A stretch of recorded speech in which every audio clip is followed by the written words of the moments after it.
آج پروین شاکر کی ایک غزل لے کر حاضر ہوا ہوں۔ بارش ہوئی تو پھولوں کے تن چاک ہو گئے، بارش ہوئی تو پھولوں کے تن چاک ہو گئے، موسم کے ہاتھ بھیگ کے صفاک ہو گئے۔ بادل کو کیا خبر ہے کہ بارش کی چاہ میں کتنے بلند بالا شجر خاک ہو گئے۔ جگنو کے دن کے وقت پرکھنے کی ضد کریں، بچے ہمارے عہد کے چالاک ہو گئے۔ لہرا رہی ہے برف کی چادر ہٹا کے گھاس، سورج کی شہ پہ تنکے بھی بے باک ہو گئے۔ بستی میں جتنے آب گزیدہ تھے سب کے سب، دریا کے رخ بدلتے ہی تیراک ہو گئے۔ سورج دماغ لوگ بھی ابلاغ فکر میں، زلف شب فراق کے پیچاک ہو گئے۔ جب بھی غریب شہر سے کچھ گفتگو ہوئی، لہجے ہوائے شام کے نمناک ہو گئے۔ بارش ہوئی تو پھولوں کے تن چاک ہو گئے۔ جب بارش ہوتی ہے تو پھولوں کے تن کتنے نازک ہوتے ہیں، وہ چاک ہو جائے گا بالکل۔ بارش ہوئی تو پھولوں کے تن چاک ہو گئے۔ جب بارش کی بوندیں پڑی تو پھولوں کے نازک بدن جو ہے وہ بالکل ٹکڑے ٹکڑے ہو گئے، چاک ہو گئے۔ بارش ہوئی تو پھولوں کے تن چاک ہو گئے، موسم کے ہاتھ بھیگ کے صفاک ہو گئے۔ اور موسم جب بدلا، جب بارش کا موسم آیا تو وہ صفاک بے رحم ہو گیا۔ موسم کے ہاتھ جو ہے وہ بالکل بے رحم ہو چکا، وہ پھولوں کے بدن تک کو چاک کر بیٹھا۔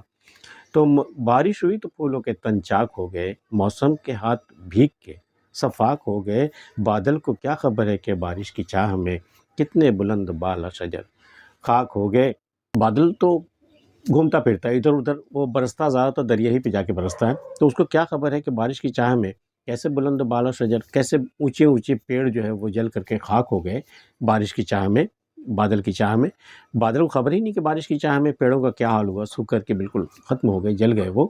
اور یہی حالات انسانی زندگی میں بھی ہوتے ہیں کہ خاص کر ان لڑکیوں کی جن کی شادی وقت پہ نہیں ہو پاتی اور وہ رہ جاتی ہیں عمر بھر اکیلی، ان کا بھی عالم یہی ہوتا ہے۔ بادل کو کیا خبر ہے کہ بارش کی چاہ میں کتنے بلند بالا شجر خاک ہو گئے۔ جگنو کو دن کے وقت پرکھنے کی ضد کرے، بچے ہمارے عہد کے چالاک ہو گئے۔ پہلے زمانے میں جگنو ہوتے تھے تو بچے صرف اس کے پیچھے دوڑتے تھے، اسے پکڑتے تھے، لیکن آج کے بچے جو ہیں وہ بڑا سائنٹیفک ذہن لے کر کے پیدا ہو رہے ہیں۔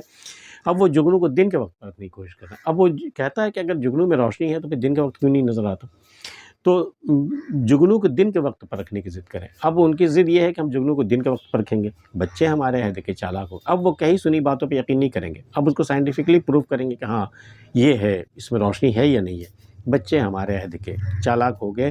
لہرا رہی ہے برف کی چادر ہٹا کے گھاس، سورج کی شہ پہ تنکے بھی بے باک ہو گئے۔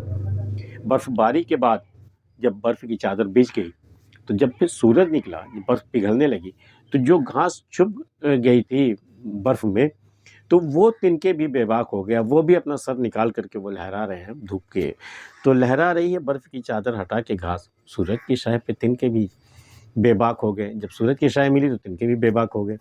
بستی میں جتنے آب گزیدہ تھے سب کے سب، بستی میں پانی سے لوگ پریشان تھے، پانی کے ڈسے ہوئے، پانی کے ستائے ہوئے، سیلاب کے ستائے ہوئے لوگ، بستی میں جتنے آب گزیدہ تھے سب کے سب، دریا کا رخ بدلتے ہی تیراک ہو گئے۔ جیسے دریا کا رخ بدلا، جیسے وقت بدلا، جیسے سلطنت بدلی، تو یہ سب جو ڈرے ہوئے تھے پانی سے، پانی کے ڈسے ہوئے جو لوگ تھے، سیلاب میں ڈوبے ہوئے جو لوگ تھے، یہ اب تیراک ہو گئے۔